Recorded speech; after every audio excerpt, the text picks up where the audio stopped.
अच्छा जी, आज का हमारा टॉपिक है classification of fatty acids. Fatty acids को हम दो हिस्सों में तकसीम करते हैं। इनमें से एक फैटी एसिड है, उसका नाम है सैचुरेटेड फैटी एसिड और दूसरे का नाम है unsaturated fatty acid. Fatty acid में से सैचुरेटेड का जो वर्ड होता है, इसका मतलब होता है सैरशुदा। अनसैचुरेटेड का मतलब होता है गैर सैरशुदा। अमूमन उर्दू में सैरशुदा हम मुकम्मल चीज़ को कहते हैं, यानी कि ऐसी चीज़ जिसमें मज़ीद किसी चीज़ की गुंजाइश ना हो, उसे हम कहते हैं कि वो सैरशुदा है। इस तरीके से अगर कोई चीज़ जिसमें गुंजाइश मौजूद होती है, उसको हम क्या कहते हैं कि वो गैर सैरशुदा है। केमिस्ट्री में अमूमन जहाँ भी ऑर्गेनिक कंपाउंड में सिंगल बॉन्ड इस्तेमाल होता है, उसको हम सैचुरेटेड हाइड्रोकार्बन्स कहते हैं। मसलन ये एक मीथेन है और इसमें हर तरफ कार्बन जो है वो हाइड्रोजन से सिंगल बॉन्ड से जुड़ी हुई है, तो ये क्या कहलाएगा? सैचुरेटेड कंपाउंड कहलाएगा।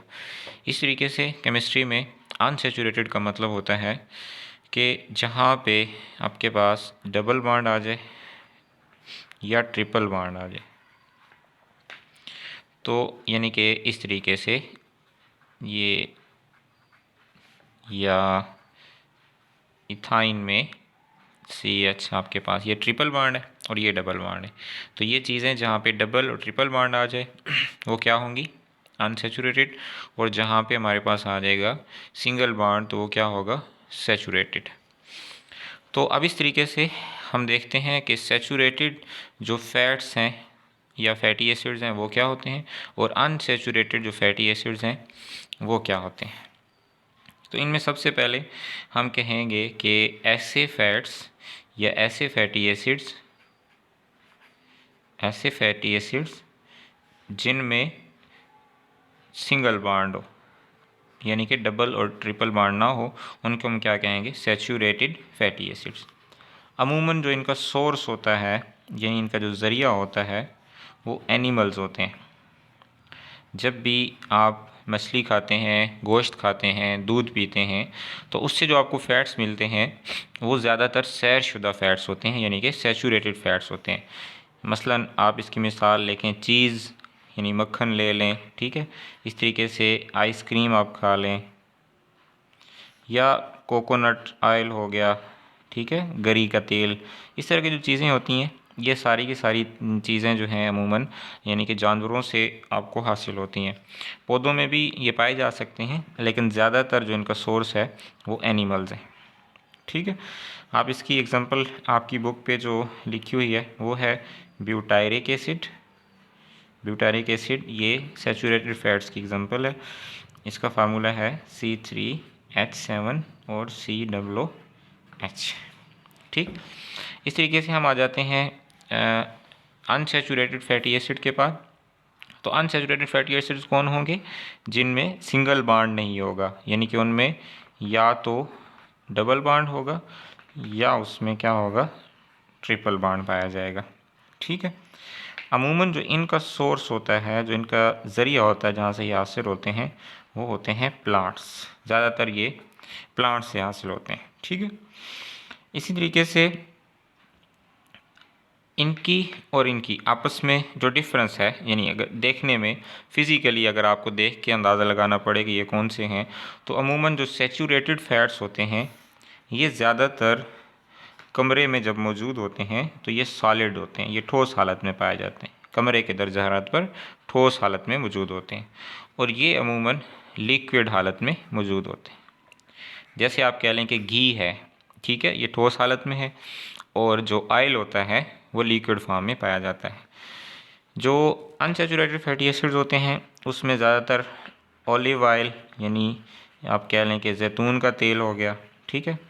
इसी तरीके से वेजिटेबल ऑयल, ठीक है, सब्जियों से जो भी तेल बनाया जाता है, अमूमन सीड्स यानी बीज वगैरह जो हैं उनमें भी यानी गैर सैरशुदा फैट्स पाए जाते हैं। इस तरीके से फ़िश है, मछली है, तो इसका ज़रिया भी वो क्या है? अनसैचुरेटेड फैटी एसिड्स हैं, ठीक है। अब ये जो अनसैचुरेटेड फैटी एसिड्स हैं ये अमूमन दो तरह के होते हैं, ठीक है। इसमें से एक होता है मानो और दूसरा होता है पोली। यानी आप इसको ऐसे पढ़ेंगे, मानो अनसैचुरेटेड फैटी एसिड्स, ठीक है। और इनको क्या पढ़ेंगे, पोली अनसैचुरेटेड फैटी एसिड्स, ओके। तो मानो अनसैचुरेटेड फैटी एसिड्स जो हैं, इनकी मिसाल है ओलिएक एसिड की। कौन सा है, ओलिएक एसिड।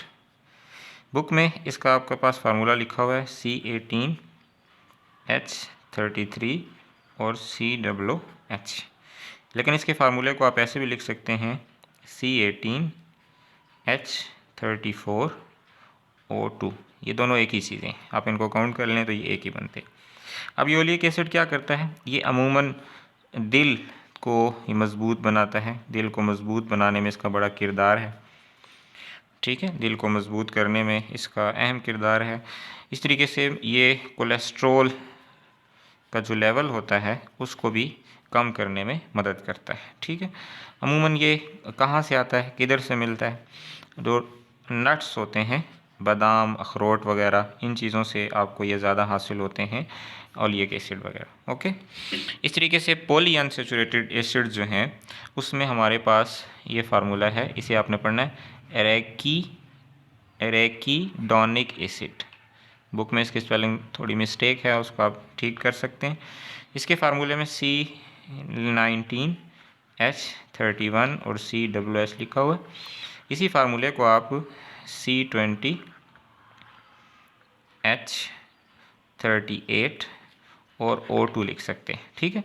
तो इसका जो एग्जैक्ट फार्मूला है, यानी जो करेक्ट फार्मूला है वो ये है। अगर आपके पास ये दोनों हो सकते हैं, लेकिन आपके पास जब एग्जैक्ट फार्मूला कहीं आपसे पूछा जाए तो आपने उसका ये फार्मूला बताना है, ओके।